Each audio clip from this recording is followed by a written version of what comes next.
Imagine being utterly alone, pushed to the brink of human endurance, when an inexplicable presence manifests beside you. Not a hallucination born of madness, but a clear, distinct guide offering comfort, advice, and a path to safety. This is the third man factor, a phenomenon reported by countless survivors of extreme peril, from desolate mountains to icy seas. What compels the human mind to conjure such a profound illusion? Or is there something more ancient, more spiritual at play? Tonight, we delve into the chilling, yet inspiring, accounts of those who met an invisible companion at the edge of life and death. For centuries, mountains have captivated humanity, drawing us to their soaring peaks with promises of triumph and spiritual transcendence. Yet, they are also arenas of ultimate challenge, where nature's raw power can strip away every layer of human defense. The thin air, the unforgiving cold, the vast, silent isolation. These elements combine to create an environment where the body fights for every breath and the mind strains against overwhelming odds. It is in these crucible moments, when hope dwindles to a flicker, that the extraordinary often occurs, blurring the lines between reality and the desperate longing for salvation. The third man factor finds its most famous origin in the harrowing account of explorer Sir Ernest Shackleton. During his legendary 1914 Imperial Transantarctic expedition, his ship, the Endurance, was crushed by ice, stranding his crew in the frozen wasteland. Forced to undertake an epic open-boat journey and then a desperate traverse of South Georgia Island, Shackleton and two companions reported a distinct, invisible fourth presence walking alongside them. This spectral figure offered no words, but provided an undeniable sense of comfort and guidance, a silent sentinel sharing their unbearable ordeal, as if embodying the very will to survive.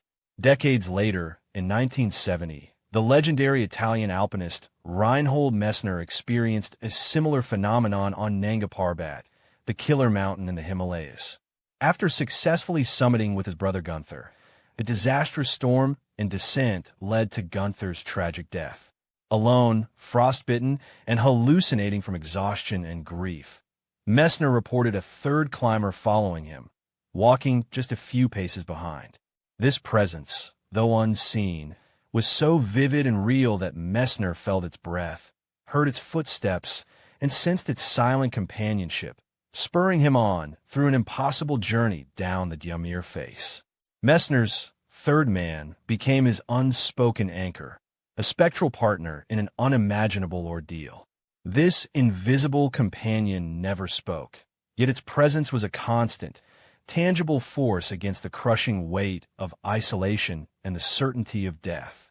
Every step Messner took, he felt the rhythm of this other climber behind him, urging him forward, preventing him from succumbing to the icy embrace of the mountain. It was a shared burden, a silent pact against the void, that propelled him through days of suffering until he miraculously reached safety, forever changed by the encounter with his unseen guardian. Another iconic tale of extreme mountaineering and the third man phenomenon comes from Joe Simpson's Touching the Void. In 1985, Simpson and his climbing partner Simon Yates faced disaster on Sula Grande in the Peruvian Andes. Simpson shattered his leg, and Yates, forced to cut the rope to save himself during a blizzard, left Simpson for dead in a crevasse. Simpson's subsequent solo crawl down the mountain, hallucinating from pain, dehydration, and fear, is one of the most astonishing survival stories ever told. His third man took on a unique, deeply personal form. For Joe Simpson, the presence wasn't a distinct external figure, but an intense, nagging inner voice, a song, Boney M's Brown Girl in the Ring, replaying relentlessly in his mind. This internal third man was a relentless, almost cruel companion that forced him to keep moving, to keep thinking, even when every fiber of his being screamed for surrender. It wasn't comforting, it was demanding, a primal, insistent command to survive that manifested through a bizarre musical loop.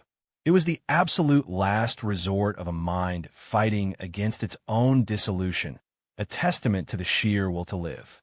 What scientific explanations can account for this powerful phenomenon? The extreme physical conditions faced by these survivors are prime candidates. Hypoxia, oxygen deprivation at high altitudes, can severely impair cognitive function, leading to confusion, disorientation, and vivid hallucinations. Dehydration, extreme fatigue, hypothermia, and starvation all push the brain to its limits, causing it to misinterpret sensory input or create elaborate internal narratives as a coping mechanism. The mind, under such duress, becomes a crucible where reality can bend and break.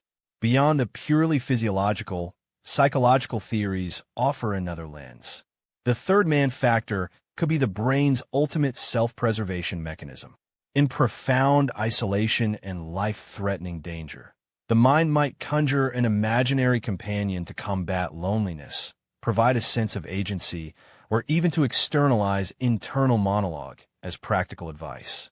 This projected other serves to distribute the overwhelming psychological burden, making the impossible seem achievable by providing a focus, a reason to continue, when all hope is lost.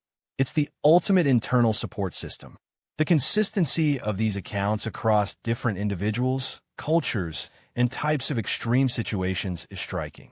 From polar explorers to lone sailors, from mountaineers to disaster survivors, the third man often manifests with similar characteristics: a calm, nonverbal presence, a source of guidance, and an undeniable reality to the experiencer. Is it simply a universal neurological response to extreme stress?